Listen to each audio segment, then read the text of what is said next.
कहते हैं, बीजेपी वाले कहते हैं देखो किसानों की आदत खराब कर रहे हैं। మేము రైతుల యొక్క రుణమాఫీ చేయాలనుకుంటే నా మీడియా సోదరులు అంటారు రైతులకు వీళ్ళు ద్రోహం చేస్తున్నారు, రైతులను వీళ్ళు సోమరి పనులు చేస్తున్నారు అని అంటారు. मगर नरेंद्र मोदी 16 लाख करोड़ रुपए अरबपतियों का कर्जा माफ करते हैं, मीडिया कहती है देखो विकास हो रहा है। కానీ ఈ మీడియా మిత్రులు మాత్రం ఈ దేశంలో ఉన్నటువంటి ధనికులకు 16 లక్షల కోట్లను మాఫీ చేస్తే చూడండి ప్రగతి జరుగుతుంది అని ఈ మీడియా మిత్రులు అంటారు. आज 22 लोगों के पास उतना ही पैसा है जितना 70 करोड़ हिंदुस्तानियों के पास है। ఈ రోజు కొంతమంది ఉన్నటువంటి ధనికుల దగ్గర మొత్తం డబ్బంతా కేవలం ఈ దేశంలో ఉన్నటువంటి 130 కోట్ల ధనికుల బీదల దగ్గర ఉన్న డబ్బుతో సమానం. तो ये कांग्रेस पार्टी बदलने जा रही है. ఇదే కాంగ్రెస్ పార్టీ మార్చాలని అనుకుంటుంది. तेलंगाना में हमने आपको गारंटीज दी थी, उनको हमने पूरा करके दिखाया. తెలంగాణ ప్రజలకు మేము గ్యారెంటీలు ఇచ్చాము, అవి పూర్తి చేసి చూయించాము. महिलाओं के बैंक अकाउंट में 2500 रुपए हर महीने तेलंगाना की सरकार डालती है. తెలంగాణలో ఉన్న మహిళలకు 2500 రూపాయలు వాళ్ళ బ్యాంక్ అకౌంట్ లో నేరుగా వేస్తున్నది. 30,000 रुपए साल के आपके बैंक अकाउंट में जाते हैं. 30,000 రూపాయలు నెలసరి మీకు ఆ నెల ఈ దేశంలో రాష్ట్రంలో ఉన్నటువంటి మహిళలకు సరాసరి అందుతుంది. चौथा योजना 10 लाख रुपए इंश्योरेंस का पैसा मिलता है. चौथा हेल्थ इंश्योरेंस, హెల్త్ ఆరోగ్య భద్రత ద్వారా ఈ రాష్ట్రంలో ఉన్నటువంటి ప్రతి ప్రజలకు 10 లక్షల రూపాయల ఆరోగ్యశ్రీ అందుతుంది. गैस सिलेंडर हमने 500 रुपए का कर दिया. గ్యాస్ సిలిండర్ 500 రూపాయలకే మేము తెలంగాణలో అందిస్తున్నాము. 200 यूनिट बिजली फ्री में देते हैं 200 యూనిట్ల ఉచిత విద్యుత్తును రాష్ట్ర ప్రజలకు అందిస్తున్నాము. और महिलाओं को बस में मुफ्त में जाने का मौका मिलता है. అదే విధంగా ఉచిత బస్సు ప్రయాణాన్ని నా అక్కా చెల్లెళ్లకు ఈ రాష్ట్రంలో అందిస్తున్నాము. ये हमने तेलंगाना में किया. ఇది అంతా మేము తెలంగాణ ప్రజలకు చేశాము. अब हिंदुस्तान की सरकार पूरे हिंदुस्तान में ऐसे ही गारंटीज लागू करने जा रही है. ఇదే విధంగా భారతదేశంలో ఉన్నటువంటి అన్ని ప్రజలకు కూడా మేము కొన్ని హామీలను ఇవ్వబోతున్నాము. यहाँ आपको महिलाओं को 30,000 रुपए साल का मिलता है. ఇక్కడ నా రాష్ట్రంలో ఉన్న ప్రజలకు నెలకు ఆడవారికి 2500 రూపాయలు నెలకు అందుతుంది. बहुत राहत मिलती है, परिवारों को फायदा होता है. దీని ద్వారా అనేక మంది బీద ప్రజలు లబ్ధి పొందుతున్నారు. अब दिल्ली में सरकार आएगी तो यही काम हम पूरे हिंदुस्तान में करने जा रहे हैं. అదే ఢిల్లీలో మన ప్రభుత్వం ఏర్పడిన తర్వాత ఇదే విషయాన్ని మన దేశ ప్రజలకు అందరికీ కూడా అందించబోతున్నాము. हिंदुस्तान के सब गरीब परिवारों की लिस्ट बनाई जाएगी. దేశంలో ఉన్నటువంటి ప్రతి బీద వారి యొక్క ఒక లిస్టును తయారు చేయబోతున్నాము. हर परिवार में से एक महिला का नाम चुना जाएगा ప్రతి కుటుంబం నుంచి ఒక మహిళను మేము ఎన్నుకోబోతున్నాము. और उस महिला के बैंक अकाउंट में साल के 1 लाख रुपए हमारी सरकार डाल देगी. ఆ మహిళ యొక్క అమౌంట్ లో నెలకు సంవత్సరానికి 1,00,000 రూపాయలు ఆమె అకౌంట్ లో వేయబోతున్నాము. 8,500 रुपए महीने के खटाखट खटाखट खटाखट हर महीने महिलाओं के बैंक अकाउंट में. నెలకు 8,500 రూపాయలు ప్రతి బీద మహిళ యొక్క అకౌంట్ లో కటాకట్ మేము జమ చేయబోతున్నాము. तेलंगाना के गरीब लोगों को 30,000 रुपए तेलंगाना की सरकार देगी और 1 लाख रुपए दिल्ली की सरकार देगी. 1,30,000 रुपए आपके बैंक अकाउंट में जाएंगे. తెలంగాణ రాష్ట్రం 30,000 రూపాయలు ఈ పేద యొక్క మహిళలకు ఇస్తే ఢిల్లీ ప్రభుత్వం ఈ యొక్క మహిళలకు సంవత్సరానికి 1,00,000 రూపాయలు ఇవ్వబోతుంది. नरेंद्र मोदी जी ने देश के युवाओं को बेरोजगार किया. నరేంద్ర మోడీ గారు ఈ దేశంలో ఉన్నటువంటి యువకులను నిరుద్యోగులుగా మార్చాడు. हम हिंदुस्तान के बेरोजगार युवाओं के लिए एक नई योजना लाए हैं, पहली नौकरी पक्की. మేము ఈ దేశంలో ఉన్నటువంటి నిరుద్యోగ యువకుల కోసం ఉద్యోగాన్ని గ్యారెంటీగా చేసే ఉద్యోగాన్ని పక్కా చేసే ఒక స్కీమ్ తెచ్చాము. जो अधिकार हम मनरेगा में देते थे वही अधिकार हम ग्रेजुएट स्टूडेंट्स को पहली नौकरी पक्की के लिए देने जा रहे हैं. ఏ విధంగానైతే మన్రేగా ద్వారా ఈ దేశ ప్రజలకు మేము సహాయం చేశామో అదే విధంగా నిరుద్యోగంగా ఉన్నటువంటి యువకులకు గ్యారెంటీ నౌకరీ అనే ఒక స్కీమ్ ద్వారా వారికి సహాయం చేయబోతున్నాము. हिंदुस्तान के सारे कॉलेज और यूनिवर्सिटी के ग्रेजुएट्स, डिप्लोमा होल्डर्स को यह अधिकार मिलेगा। पब्लिक सेक्टर में, प्राइवेट सेक्टर में, सरकारी अस्पतालों में, सरकारी कॉलेजेस, यूनिवर्सिटीज में, सरकारी ऑफिसेज में 1 साल की नौकरी गारंटी करके हम देंगे। ఈ దేశంలో ఉన్నటువంటి నిరుద్యోగ యువకులకు డిప్లొమా చేసిన వారికి, డిగ్రీ చేసిన వారికి, పీజీ చేసిన వారికి, వారికి ఉద్యోగ గ్యారెంటీతో పాటు ప్రభుత్వ రంగ సంస్థలో, ప్రైవేటు సంస్థలో 1 సంవత్సరం శిక్షణాన్ని మేము ఏర్పాటు చేయబోతున్నాము।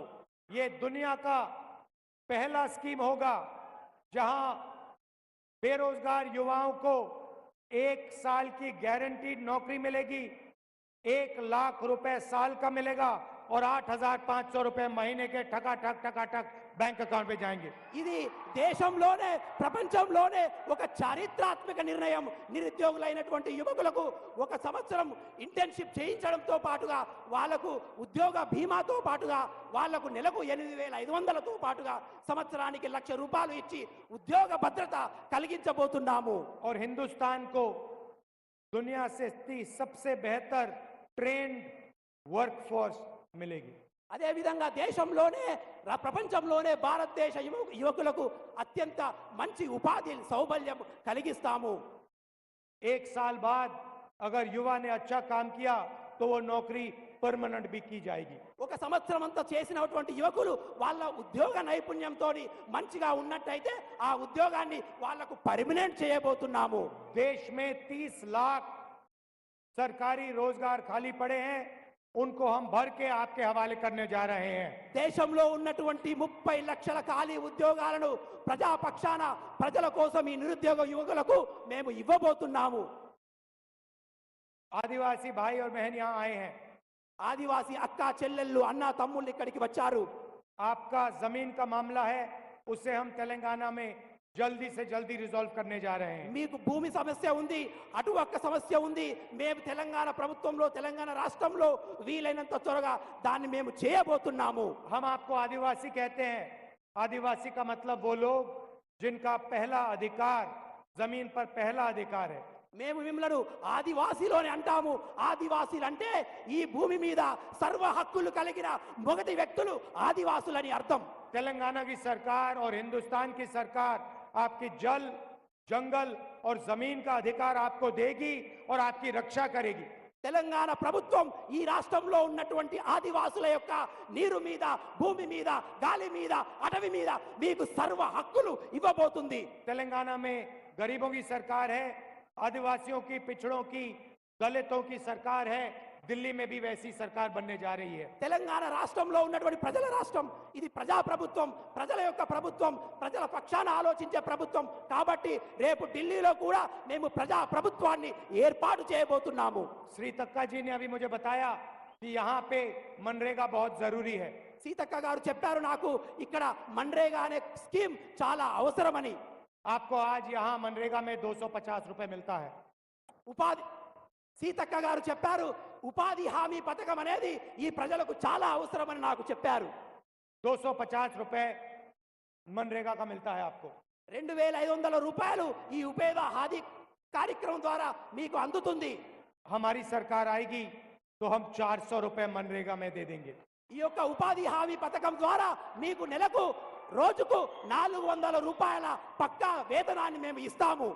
और आशा और आंगनवाड़ी में जो महिलाएं काम करती हैं, आपकी आमदनी हम दुगनी करने जा रहे हैं। ఎవరైతే కార్మిక మహిళలు ఉన్నారో వారి యొక్క ఆదాయాన్ని కూడా మేము రెట్టింపు చేయబోతున్నాము। भाइयों और बहनों, देश में 50% पिछड़ों की आबादी है। ఈ దేశంలో 50% కన్నా ఎక్కువ వెనుకబడిన కులాల వాళ్ళ యొక్క సంఖ్య ఉన్నది। 15% दलितों की आबादी है। 15% దళితుల యొక్క వ్యవస్థ వాళ్ళ సంఖ్య ఉన్నది। 8% आदिवासियों की आबादी है। 8% ఆదివాసుల యొక్క జనాభా ఉన్నది।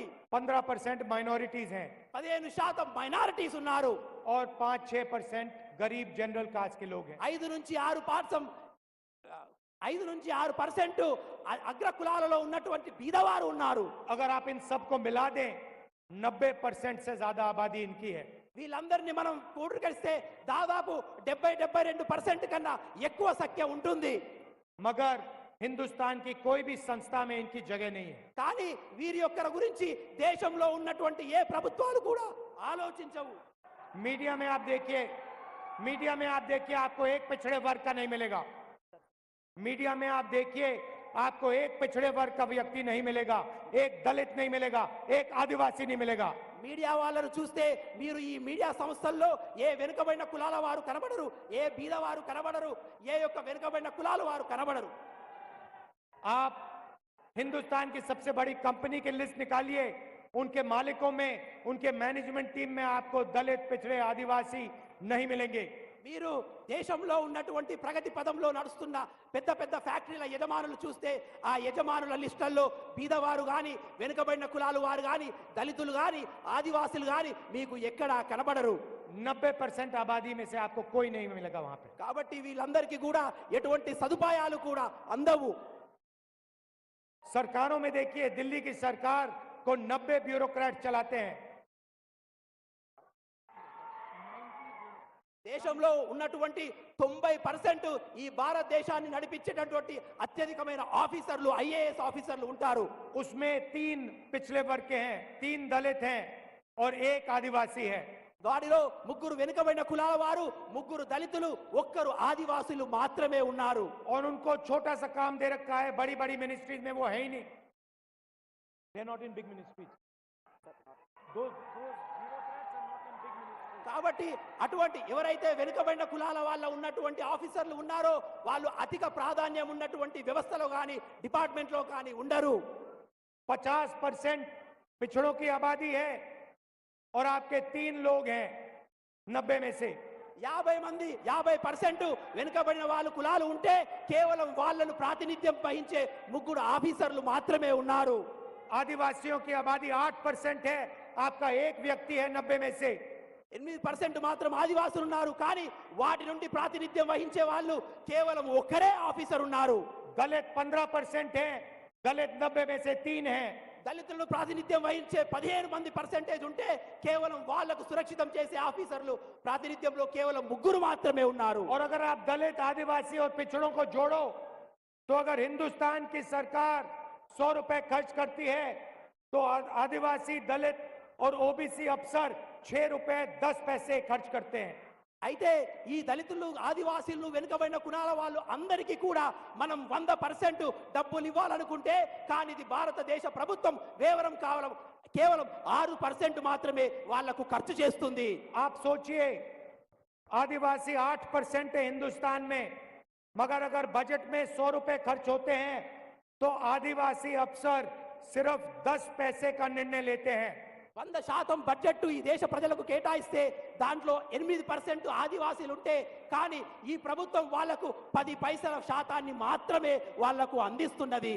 इसीलिए दलितों के लिए, आदिवासियों के लिए, पिछड़ों के लिए, गरीब जनरल कास्ट के लिए, माइनॉरिटीज के लिए सबसे जरूरी काम जाति जनगणना।